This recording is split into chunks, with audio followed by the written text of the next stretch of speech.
Hello, everyone, and welcome back to the Plutonium Show. Happy Monday. Happy Monday.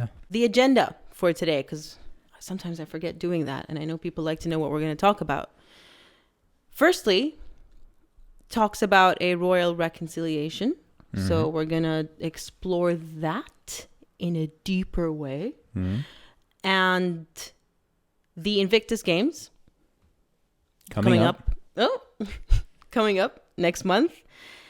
And Meghan the Rising Phoenix. Yeah, you'll get a kick out of that one. And finally, if we have time, because I don't think this topic is as newsworthy, this tour bus, the Markle tour bus situation, if we have time. I mean, it's good for a laugh. Yeah, that's why I put it in. I was like, all right, if we're short on topics. Let's start off. Thoughts on, just in general, okay? This is not necessarily just about Prince Harry, but the notion of blood is thicker than water, even though that's not the accurate quote. The original saying is, the blood of the covenant is thicker than the water of the womb. So if anything, it's the opposite of the way people use it. Yeah. Where, family comes first no matter what. I'm a very big pro-family person, and you would say you're the same? Yes, I am. So obviously the ideal is for families to get along, but we all know, anyone who's lived on this planet would know that is, in many sad cases, a fantasy. Yes, it absolutely is.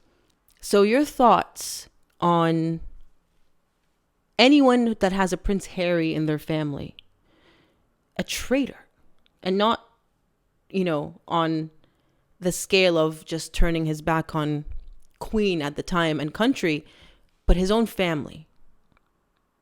Do you forgive family members no matter what they do? Regardless of the human's relationship to you, regardless of whether they're family, whether they're a friend, whether they're an acquaintance, if someone is not just not willing, but almost beyond incapable of admitting that they did anything wrong in a situation, when the evidence is as clear as day. I'm not talking about misunderstandings. I'm talking about being a traitor to his own family, in the case of Prince Harry.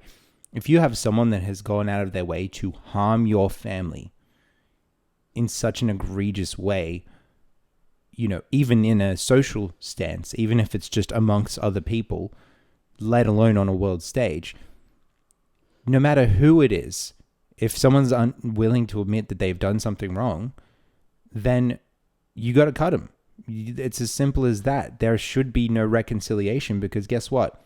When you pretend that someone hasn't done something wrong, then they go and do it again. You're enabling them. And so if Prince William and King Charles were to bring Harry back in when he's done all of this and he's not going to apologize, I mean, it's not enough for a private apology. It would have to be a public apology at this point. He wants the opposite. Exactly. He wants them to sweep it under the rug and show him that he's the spoilt little brat that can do whatever he wants, and daddy will always be there to take him back in. No, he wants a public apology for him and Meghan. That's disgusting, because the royal family hasn't done anything wrong against them. And even if they have, it's not to the scale that he has. He has spent years at this point smashing his family's name, doing everything he can to bring them down, to chase that clout, to chase that money. Harry is not capable of understanding that he's done anything wrong, whether that be because Meghan's got him under his spell, or because he has a stunted growth because of the death of his mother, or a mixture of so many things going around, whether it be he's just caught up on his own delusions so much. It's just not possible for him to accept that he's done anything wrong. And if he did, this conversation would be different. If he was to apologize, which, if Meghan ever, drops him and moves on to the next best thing, might be the case. But even then, it would be like, well, this only happened when Meghan left? Is this a sincere apology, or is this I don't have Meghan around anymore. I need someone to cover for me. I need someone to support me, running back to mummy and daddy. Camille, you know what I mean. The saying mummy and daddy, not actually mummy and daddy. Yeah. I just find it interesting when some people still think that the royal family should be extending an olive branch, this olive branch word that has been thrown around for the last 3 years now, to a man who has wronged them so publicly, but also they of all people know that Meghan has done so much worse to her own family, and she's never forgiven them. Exactly. And Harry has contributed to that. He treated Meghan's father abhorrently. Yep, he did. So that's fine. They can do what they want. No forgiveness. Speaking of apologies, Thomas Markle has apologized 100 times publicly for whatever it is he's done. And they still won't offer the forgiveness that they preach. And I don't know if I'm going to say they seek, because they don't think they've done anything wrong to deserve forgiveness. Exactly. But on the other hand, they expect, accommodations being made to them and compromises and apologies and summits and peace talks as if it's, a war from the royal family that gave them everything. Yep. And that has stayed silent and dignified throughout all this. So I don't understand whenever I see people going, oh, no, but it's his son. There is a limit. It doesn't matter the relationship. If someone wants to hurt you, if someone is going out of their way to hurt you, you put a stop to that. You don't let them in. It doesn't matter if they're your father, your mother, your brother, your sister. It doesn't matter. I'm not saying you attack them back necessarily. That's, each to their own. That each situation's different. I'm just saying, don't open the door wide open and go, come and attack me more, because that's what you're saying. You're saying, I don't matter in that situation. I am worth nothing, and you can do whatever you want because I just need some sort of validation from you, or I just need to know that I've done the right thing. But letting people walk all over you isn't the right thing. And unfortunately, in this day and age, we are not taught that. We are not taught that we should stand up for ourselves. In fact, quite the opposite. When you go to work, when you're walking down the street, whatever situation it is, we are not taught to stand up for ourselves. It's always, no, keep your head down. Don't cause any trouble. Don't do this, don't do that. A little bit of backbone. That's all you need. A little bit of backbone. Stand up for yourself and don't let people walk all over you. And if the royal family extend this olive branch, they don't have the backbone. Well, to be fair to the king, he's not showing any signs of, allowing Harry to just have his way. Mm-hmm. But if anyone is stopping any progress of a reconciliation from going through, it's everyone's saying, because we don't know. But royal insiders are saying it's Prince William, because he's the one who has been so hurt and so singled out by his own little brother, after going through the loss of their mother together.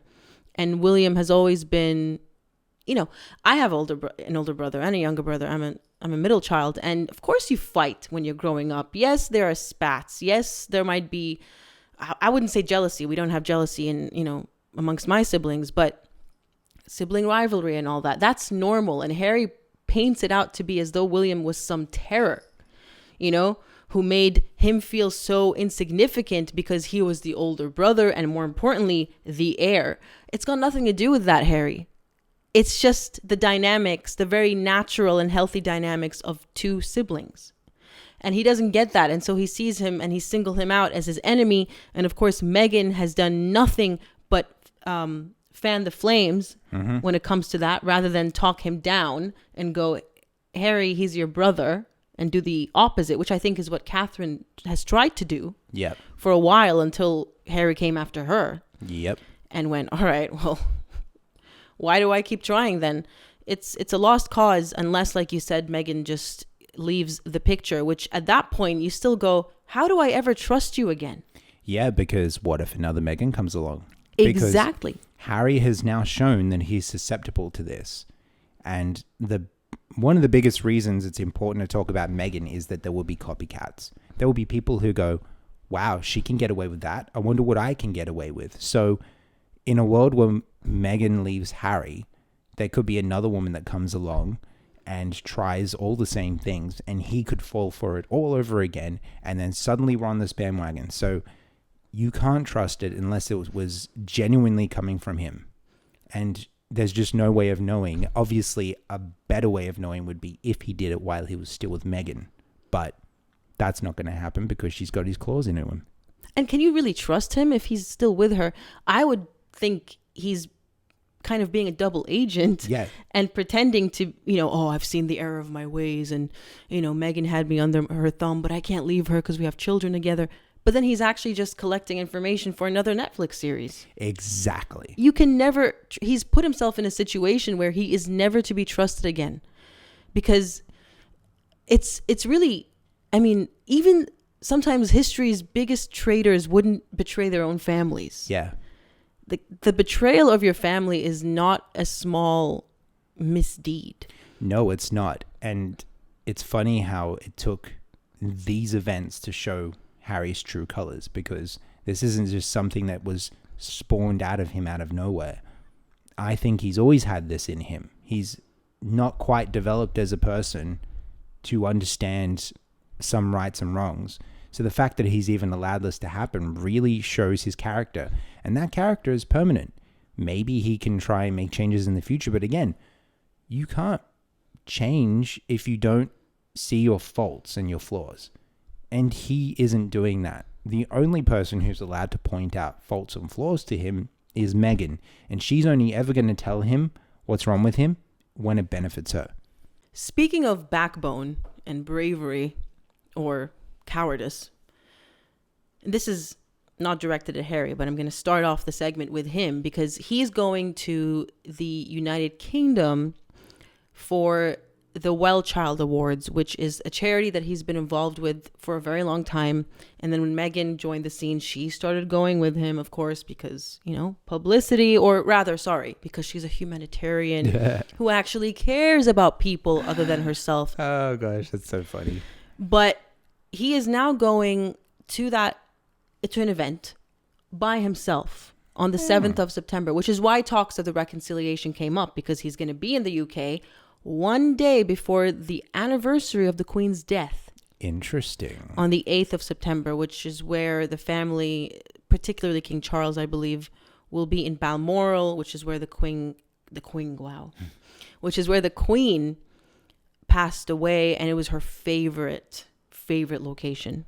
It was where they went and holidayed when she was a child. So he's going to be there. Catherine and William are taking the lead with honoring the Queen's memory.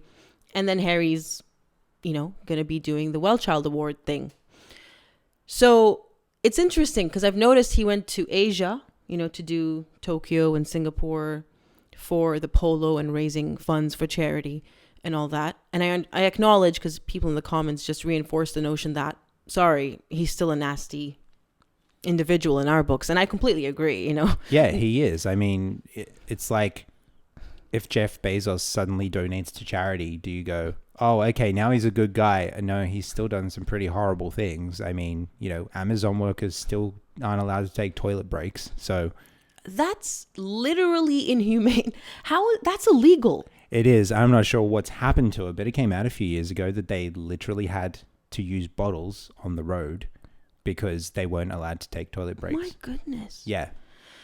I'm not going to go there. Someone made a comment about his new arm candy in the comments, and it was a very funny comment, but I'm not going to go there. Anyways, what's interesting to me is he's going back to his roots, or trying to go back, or I don't know if it's genuine. That's the thing. It's connected with the first topic. You don't know what you can trust and what you can believe from this person anymore. Are you going back to, are you doing charitable endeavors and continuing to do them because you want to, because it's genuinely what you want to do and you're a true humanitarian at heart? Or is it for an ulterior motive? We don't know. But the point I'm trying to make is Meghan's not going. to the UK for the Well Child Awards, even though she, as I said, was more than happy to make an appearance with him when she was a member of the royal family, and everybody loved her. Wasn't there an incident where she pushed him out of the way on a red carpet of some sort at one of these events? She's pushed him away more times than I can count. Yeah. There are endless YouTube compilations Yeah. of her yanking him and shoving him out of the way and stepping in front of him and cutting him mid-conversation. Oh, things that if a man did to his wife or his fiance, it would be over. But she's a woman, so she can get away with it, right? Which is why we talk about her. That's why we're here, because no, that's not how this works. Meghan wants equality. You know, she doesn't. She just wants to be the queen of the roost. Absolutely. So she's not going, and it makes you wonder, well, you didn't go to Asia. You're not really participating in any humanitarian efforts. The last humanitarian thing she did was wear hundreds of thousands of dollars worth of clothing and jewelry to a homeless shelter for pregnant women. So tasteful, Meghan. Good job. On International Women's Day. That was it. But we're not seeing any more of that. And it's funny because if you look back to interviews she was giving in 2016 to Larry King and even late 2015, I think when she decided she wanted to bag the prince, it was all about humanitarianism. At one point, there was this AOL interview she gave in 2016, and she waxes lyrical about Rwanda and how she's really connected to that country now. I'll see if I can find the clip. Being there is a very different experience than what you see on TV. Of course, it impacts you so much so that, this year I was back in Rwanda. I feel very connected to that country now. And I just thought, you haven't been there since. Yep. It was all a play. It was all a ploy just to try and bag the prince because it's so hypocritical. I mean, if you were a true humanitarian, you'd be there, right? Now, I feel better about it from Harry's point of view because next time he wants to have a conversation with someone, he's not going to get pulled away because I'm sure that's the only genuine human interaction he's had with someone that wasn't trying to poison and manipulate his mind. But yeah, what humanitarian doesn't go to humanitarian events? It's like, the square piece fits in the square hole. You know what I mean? And she's the kind of person who is a very performative humanitarian. So the fact that we haven't been seeing photos and news articles being leaked, oh, Meghan went here and did that. She volunteers now at this soup kitchen in LA and she does this for Skid Row. Nothing. Yeah. Because she's not doing anything. Exactly. And this whole building this, trail for Harry at the beginning, because she knew he would Google her. Mm-hmm. And in his book, he confirmed he Googled her. Yep. And he saw a beautiful, stunning, glamorous Hollywood starlet who was also a humanitarian because that's the trap that she laid out for him. And honestly, he's a fool because it was a very short window in which she was participating in these actions, late 2015 to early 2016 at most. But then there was a random trip to India after she met him and after they announced the relationship in January 2017, which she cut short. She abandoned. Oh, man. She didn't want to do it anymore. And that was it. So anyone with half a brain would think, hang on. I mean, there isn't really that much of a track record of her humanitarian work. It's just the span of a couple of months tops. Yep. And it was probably only after she was writing down notes going, oh, he's humanitarian. Yeah. Oh, okay. Let's see what I can do about that. The fact that she said, I feel very connected to that country now about Rwanda, she essentially plagiarized that from Harry himself.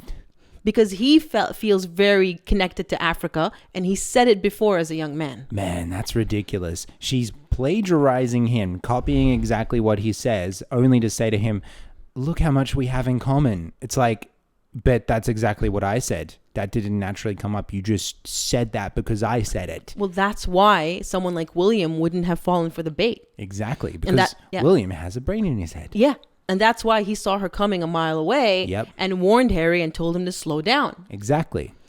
So, for everyone saying, oh, Catherine did what Meghan did. She laid a trap for William. I mean, no, she didn't. If anything, let's say her mother did plan the entire thing and put her daughter at the university. That was the most her mother could do. The rest was up to, whether William was going to fall for it or not. And he seems to have genuinely fallen for her. Who cares if her mom orchestrated that much? Why wouldn't she? Wouldn't you if you had a daughter?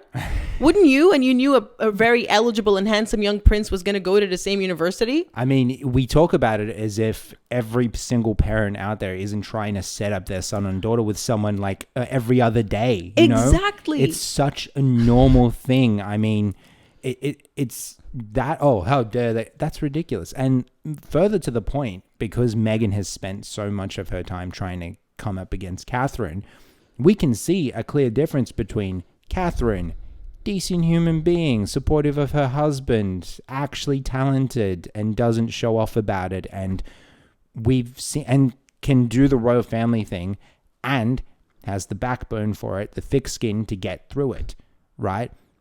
Meghan's the complete opposite of all of that. So if Catherine gets into the royal family, that's absolutely fine. That's great. A good person got into the royal family. It's a boon for them. We're talking about a horrible person that managed to claw their way in through the royal family by manipulating the grief and, I guess, mental instability of a prince. Yeah. Whereas Catherine, just from what we know, of course, from all the evidence out there, was a young teenager who had a crush on the prince, and it worked out. She got lucky. She didn't manipulate him or pretend she was someone she's not. Exactly. That's a big one too, because here we are, Meghan the humanitarian, biggest joke of the century. Yep. And then Catherine is essentially, throughout the years, the same person. Yeah. So, yeah, I just thought I'd put that in there, even though it was a little bit of a tangent. But I said cowardice to begin with. So I think, and I'm not the only one who thinks this, Meghan is a coward who, as much as she wants to be in the spotlight at the Well Child Awards, what she doesn't want even more is to get booed. Yes. And she knows, as it happened at the Jubilee, yes, that especially after Netflix and Spare, because people can say, well, they came back to the UK after the Jubilee, which is when the Queen passed away. Yep. So they went to Dusseldorf to announce the Invictus Games for this year. Mm-hmm. And then they went to Manchester for the One Young World, where she gave that speech where she mentioned herself how many times in 9 minutes? I don't even know. Between 50 and 70 times or something. Oh my gosh. I mean, come on. Like, how do you do that without trying? I mean, the narcissism levels are off the charts. So that she knows that now there would be no mercy. Yes. And she's stepping back and, kind of letting Harry deal with it, because we've seen evidence that when Harry goes back to the UK, he's been back for the trial, he's been back for the coronation, he doesn't get booed. People don't, as much as they're disappointed in him. Yeah. And I always see in the comments, people don't want him back in the UK, and they're not going to be quick to forgive him, if ever. Yes. Which is as it should be. Yeah. But they still don't, I don't see a hatred because he doesn't get booed. The booing factor is undoubtedly Meghan Markle. Because when you think of royalty and the royal family, and you think of Harry, when Harry's not being a complete stain on his own family, if Harry was to be accepted back into the flock in any situation, Harry does have a place there. There is a little bit of more of a belonging. He is a member of the royal family. He was before Meghan, and unless something extreme happens, he will be after Meghan, Meghan's never belonged. Meghan, even when she pretended to belong, didn't belong. Meghan has never wanted to belong. She has done everything in her power to try and break every single rule of the royal family.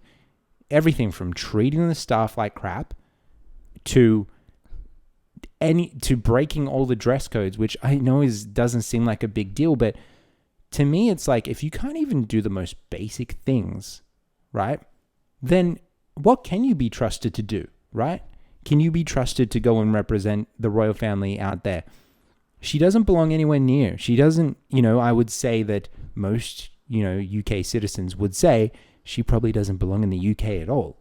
I agree. And I don't think for that reason she will ever set foot back in the UK, because she knows the people just won't accept her there. Yeah. And it's interesting because again, footage from 2013 when she first decided to kind of find a man in the UK, and she would go to London and befriend all these people that she's now thrown to the wayside and who've turned against her and revealed everything. Yep. I'm sure you've all heard of Lizzie Cundy, this kind of socialite wag. So a footballer's wife. Oh, okay. Very, very, very kind of, that's a term that's used to denote a wag. And they say Victoria Beckham's the most famous wag. Is it wag? I'm pretty sure it's wag.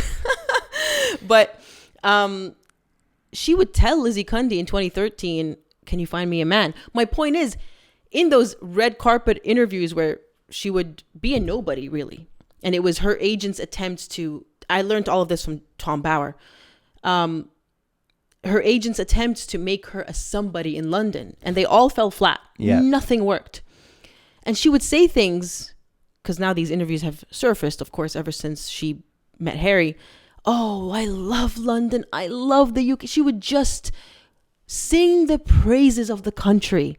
And it's so sickening to hear that just fakeness, falsehood, knowing that 4 years later, 5 years later, or even more, if you consider Netflix, that same woman would be sitting there dedicating episodes of that hit piece to insulting the country that welcomed her with open arms and that she professed to love so much all those years ago. I mean, the Duchess of Hypocrisy comes to mind.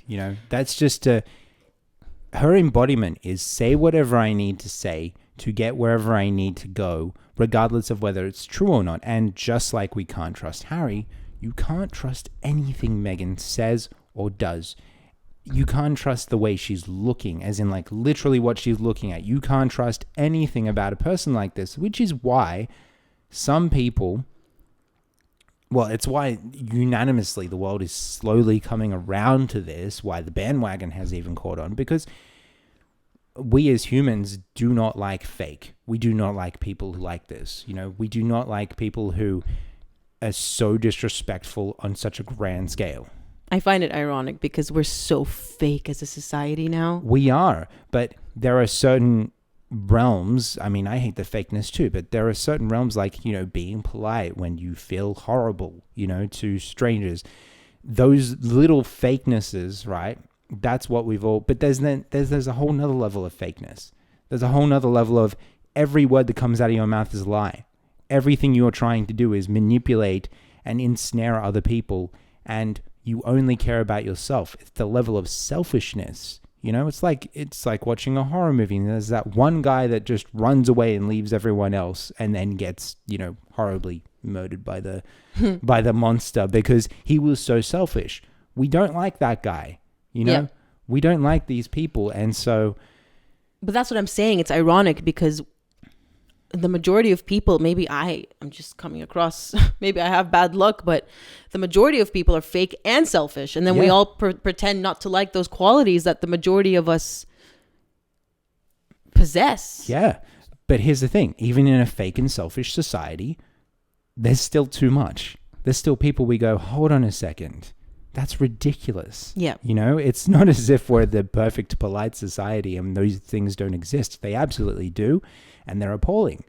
But how appalling do you have to be to outdo the selfishness and fakeness of everyone else? Yeah, to the point where they're calling you out. Exactly. Yeah.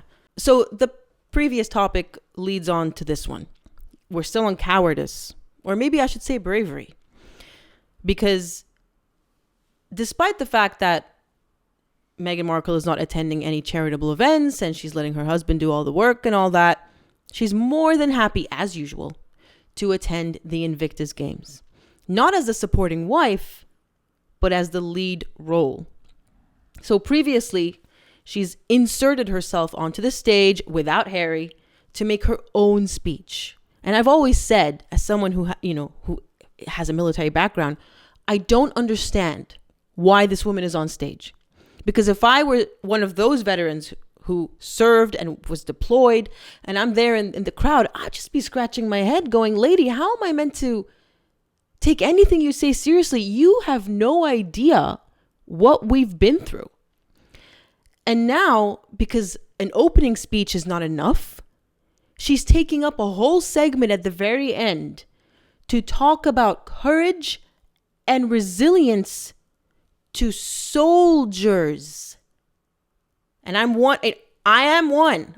Once a soldier, always a soldier. Yep. What does a Hollywood wannabe spoiled brat, Duchess / princess, who hasn't experienced a single true hardship in her life, have anything to do with talking to soldiers, to us, about bravery and resilience? I just, my words here. Okay, look at this for a second. Invictus Games, right? Raising awareness. There's the charitable aspect of it as well, right? Yep. Yeah. Well, now there's the commercial aspect of it. It's being monetized and sponsored. Oh, here we go. Right. We're suddenly getting onto something. So the idea is to raise money for these people, right? Yes. You put Meghan in front of something, you're going to lose potential sales. So if people actually care about the money, right, as we've seen with Spotify dumping her, with even, I'm hearing that Netflix is actually, like, CEO was coming in and starting to cancel flops, you know? So there's even a small, like, little resurgence of Netflix going, hey, maybe we need some quality on our service. Well, they've canceled one of Meghan's ideas, Pearl. Exactly. We talked about it a couple of years ago, or was it last year in a podcast? Yeah. So exactly those situations, right? When you put Meghan in front of something, it loses value, right? So if Harry really wants to raise money for these soldiers and he really wants to bring attention to his cause, good attention, you keep Meghan as far away from it as possible, because as soon as you add Meghan to anything, it cheapens it. It's poisoning the water. It's ridiculous on every scale. But here's the thing. What's more important to someone who doesn't understand money in any capacity? What's more important than money? Well, clearly the clout of his own wife. You know, that's why she's there. Not in a million years would he ever think not to put her there. In fact, we know whose decision it was to be there. We know that she's orchestrated exactly when she's going to speak. We all know that the last presentation or the last person in a conference is normally the biggest one, right? The big finale. She has essentially partially ruined the Invictus Games.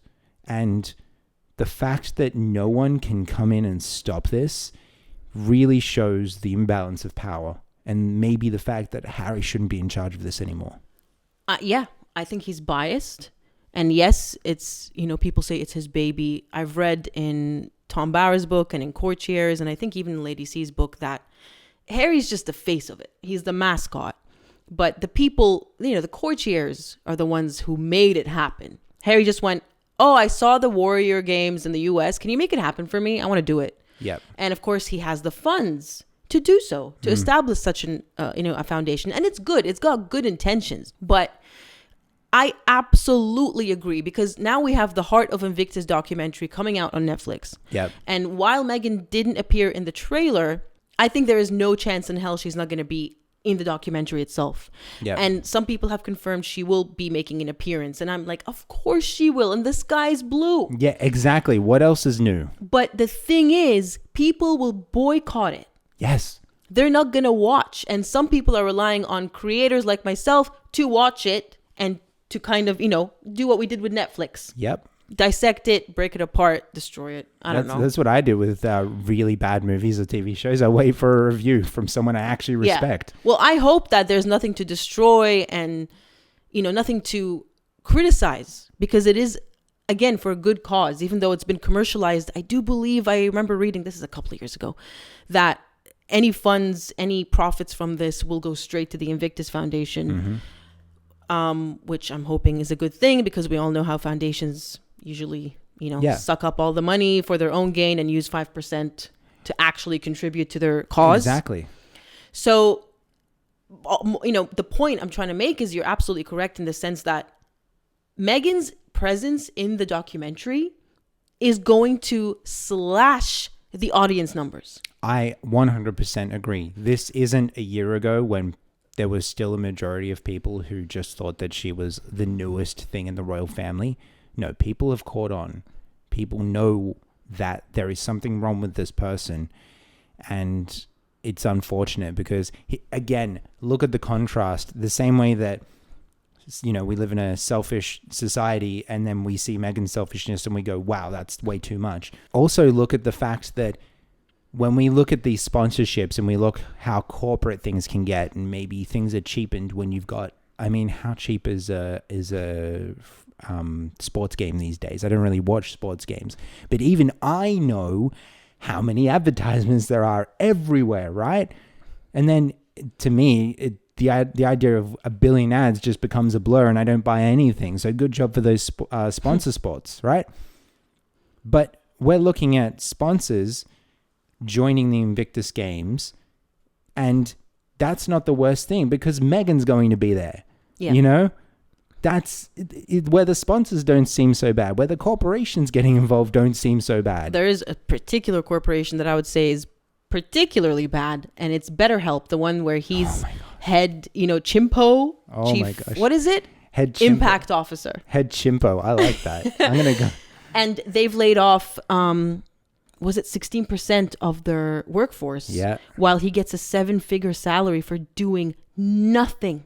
Yep. And they're one of the sponsors, I believe. Correct me if I'm wrong.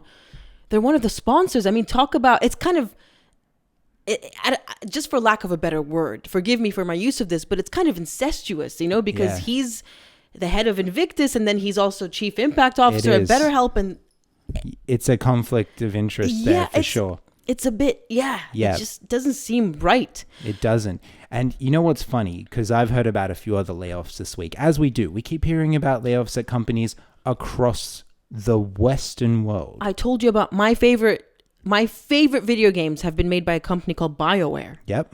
And it's laid off 50, I believe. Yep. 50. And some of them have been lead writers in games like Dragon Age, Mass Effect. Yep.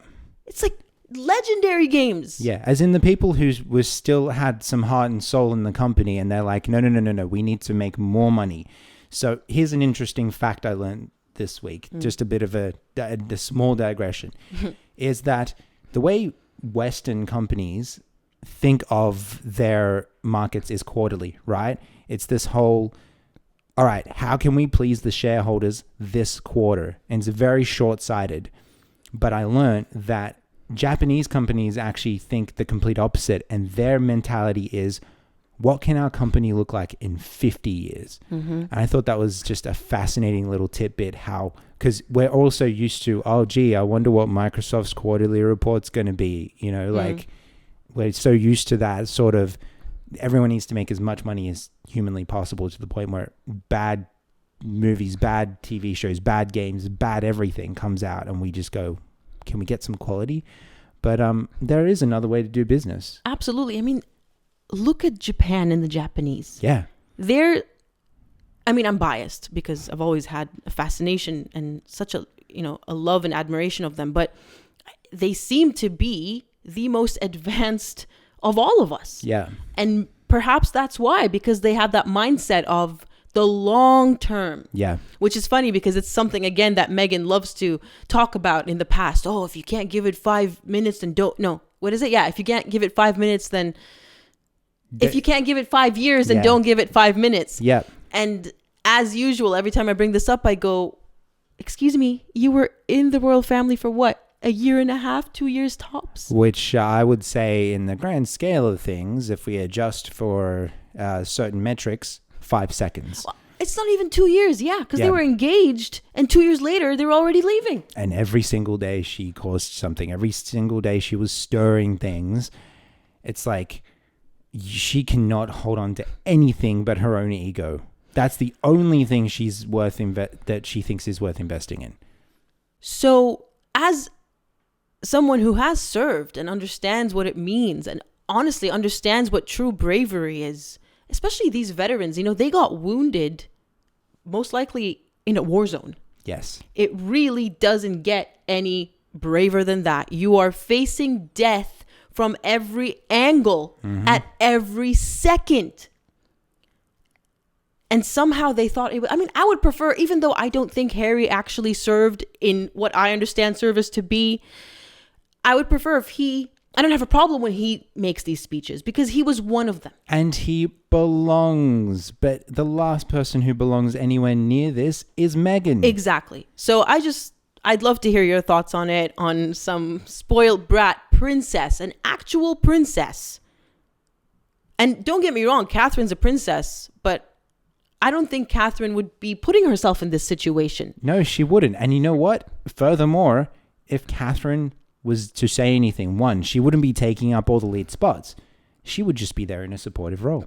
She would understand that there is a time and place for her to speak, and it's not necessarily at this essentially, a veterans charity. Well, she is there in a supporting role with William at the Earthshot Prize, which is William's thing, the environment. Yes. And she's there, but she doesn't get on stage and make speeches and have entire segments dedicated to her.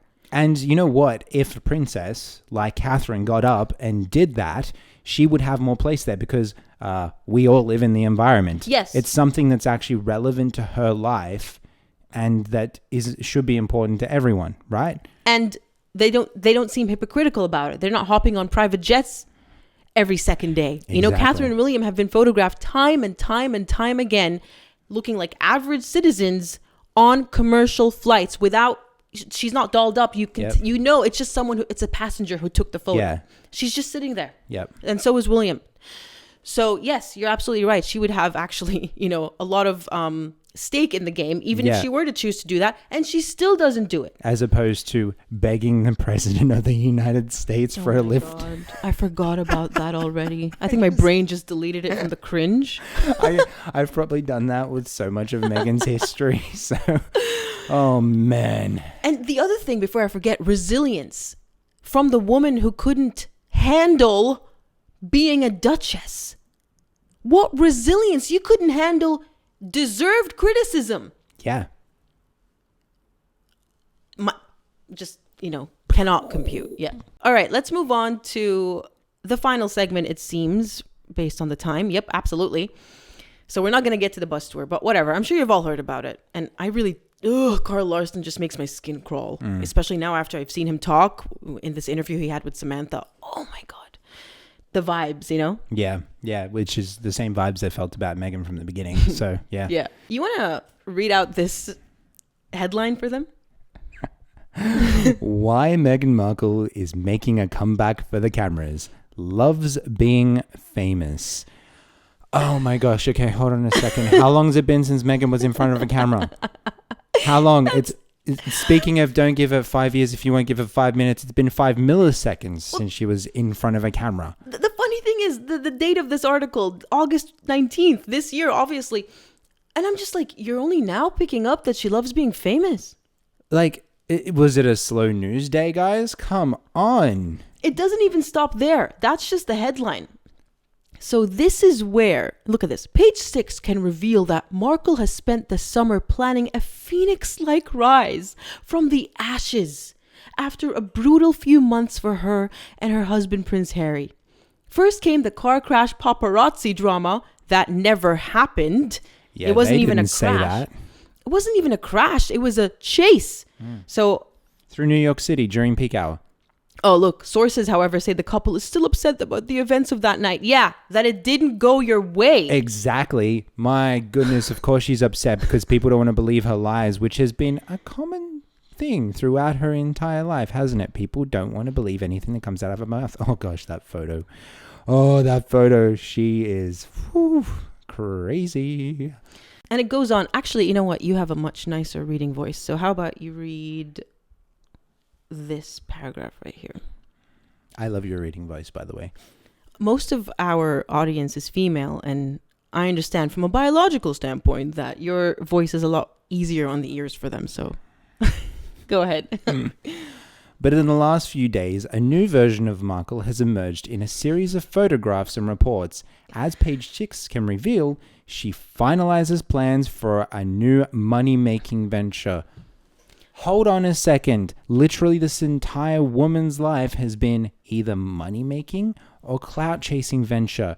She came out of the womb going, where are those dollars? She is always, this is nothing new. You have to keep going. It Oh gets my- worse. no it way. gets worse. Man. Keep going. As an insider familiar with the Sussexes told us, Meghan's not seeking out opportunities to be photographed. It's not over. I just have to pause at that. Are you joking? Are you? And water isn't wet. But she's realized she has to live her life. None of the cameras are going away. Gee, I Why wonder not? why. Maybe because she keeps calling the paparazzi to tell them exactly where she's going to be. How do people... Okay, this is just like when I'm in the supermarket and I'm near the cashier and I see all those tabloids, right? And the thing is, before I didn't know whether they were true or not. But I'll see a headline about the royal family, like William and Catherine breaking up on the front page of a magazine advertised in a shopping center, and I will have just spoken about it on the podcast. Yeah. And I'm like, how do you guys get... This is defamation. Yeah, This well, is yeah. straight up lies. And how can you even think for a second? I mean, they're going to turn to the page and be like, actually, no, they're not actually breaking up. We just thought they were breaking up. It's so interesting that you say that because you're right. You know, before the podcast and before we talked about, it just shows you how if you don't know about a topic, Yeah. you can believe anything on the tabloids. I mean, if you're over 12, Yeah. you should know better. Exactly. But because even someone like you who is otherwise completely disconnected from this topic, even you pass by and you know the truth because we talk about it. Yeah. And it becomes even more ridiculous. And it makes you wonder what other topics that we don't talk about Yep. are absolute trash in the tabloids and just absolute falsehoods. But here's the thing. It reminds me of a quote of, we live in a world where we are drowning in information and starving for knowledge. Yes. And the amount of absolute bull that the internet, that magazines, that TV shows, that the news, that everyone's full of, like, this is exactly it. They can say whatever they want, and they know there will be enough people gullible enough to believe it out there that they can do it again. And man, I wish I could just click my fingers and make them go away, you know, like, okay, no more lying articles. You will be persecuted to the full extent of the law for misadvertising and defamation, whatever it is. Oh my God. You reminded me actually, even though we're not done with the article, but there was this one time, this is not very recent, but this interview from 2020 with Meghan came up where she's interviewing someone who started up a movement or non-for-profit. I don't know. It's called the 19th. It's about the 19th Amendment, which gave the women the right to vote. And she's meant to be interviewing the lady, but of course she's doing all the talking. Yeah. But my point is, in that interview, she talks about the importance of truth and fighting against lies and misinformation and, you know, how we're in a culture of attention and clicks. And I'm just like, how unaware? Are you unaware? Are you unaware? Again, I'm going to try to find this because I'm not doing it justice. I'm going to try to find it and put it up. And I think there's so much toxicity out there in what is being referred to, my husband and I talk about it often, this economy for attention. And so if you're just trying to grab someone's attention and keep it, you're going for something salacious versus something truthful. And I think that once we can get back to the place, which is what you're creating here, which is why I think it's so important, where people are just telling the truth in their reporting and telling it through a compassionate or empathetic lens, it's going to help bind people as community in a way that I think the moment we're feeling much more of a disconnect in a space where we could be feeling more of a connection. This is like, people who do the very things they're complaining about. Yes. Hypocrites. You know? And it makes you wonder, are you delusional? Are you mentally ill? Or are you deliberately doing this? You know what I mean? Because it is to the point where you cannot, as a sane person, sit there and go, they cannot be serious. And here's the thing, right? Here's what I thought of the moment you started saying what she was saying, how, you know, it sounded actually a little bit like a politician. When you think about it, a politician telling you what they think you want to hear, regardless of the fact whether they believe it, whether they want to do it, whether they're ever even going to entertain the idea. They don't care. They just want to get elected. And that's what Meghan's doing, because just like the humanitarian work, when she's been elected to the role or achieved the role that she wants, bye-bye humanitarian work. Yep, we don't see a shred of it. We don't see a shred of it because it was all a lie. Everything she does is a lie. So, and what's crazy is that she repeats that whole drivel about Tabloid should come with a warning on the day that her lies to the Court of Appeal were revealed. She sits there. We went through that interview. Yes. She sat there at that New York Times interview and talked about it again. Yep. At least in 2020, there was, you know, there were blemishes against her, don't get me wrong, but not to the extent of being literally called out Yep. by a judge Yep.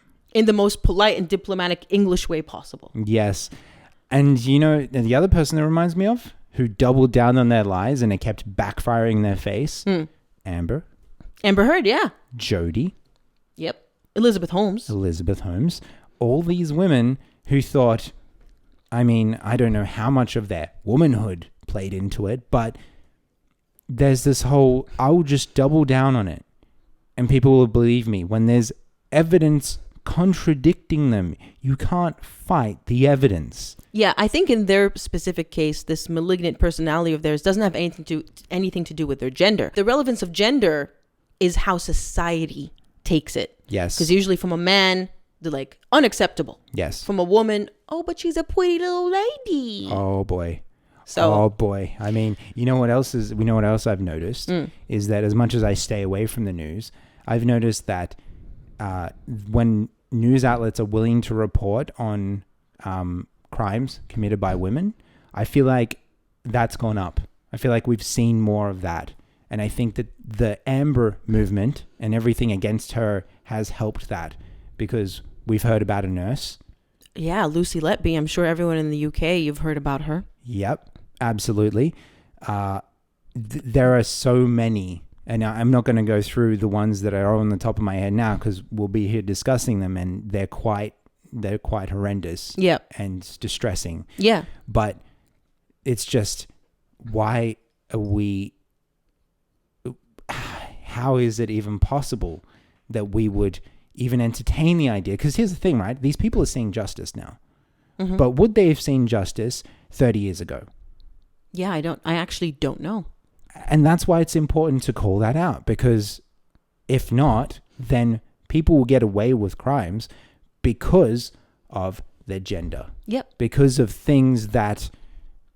society's preconceptions. Yep. Of them, you know. Oh, a woman can't hurt anyone. I don't know. I can bring up a few cases of women hurting people. You've been hurt by a woman. I've been hurt by a woman. In the most violating way possible. Exactly.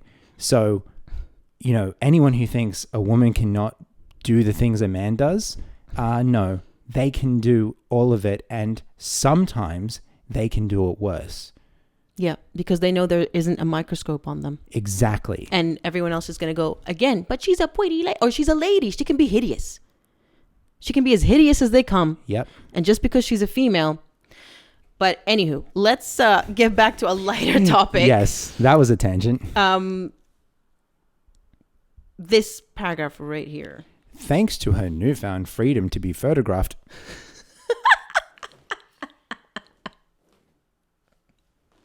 I can't even go 10 words. It's not even 10 words. Who is this person writing this article? How do they have a job? Oh my gosh.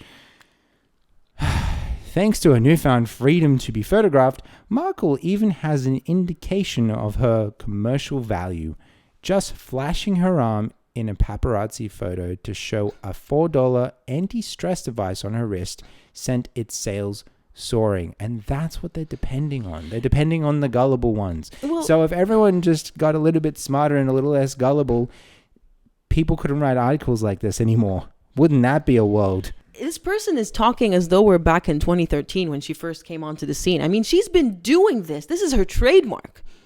Merching and being photographed are her oxygen. Yes. Why is this person pretending that this is newfound? My goodness. That's why I had to, usually Page Six, it's tabloid rubbish. I've never heard of them before. And next time someone talks about Page Six in another magazine or something, I'm going to be like, see, that's the thing though. Meghan Markle has stained Page Six forever. Anyone who reads this article and has 2 brain cells and knows anything about Meghan will go, Page Six, not reliable. Is that really worth destroying your brand? But here's another thing too. The fact that there are people who will believe whatever they hear on the news or whatever they see in an article, right? There's that demographic, or, oh, well, they have the authority to write an article for news.com.au, so they must be, right. No, actually, the amount of times that the news will lie to you, that these guys will lie to you, that anyone will lie to you. And why? Because Meghan's PR team kicked up a fuss and went, can you please write a positive article? Because no one else wants to, because everyone else has brains. Yep. No, absolutely. And it keeps getting worse. I mean, in the middle here, they just talk about her marketability, so if she starts up the TIG, then everything, she's going to have no problems with selling things out because everyone buys whatever she's caught wearing. I don't even know if that's true. I think it's a bunch of PR fluff. Based on everything else we've read in this article, I think we can assume, and it's probably safer to assume, that every single word in this article is a lie.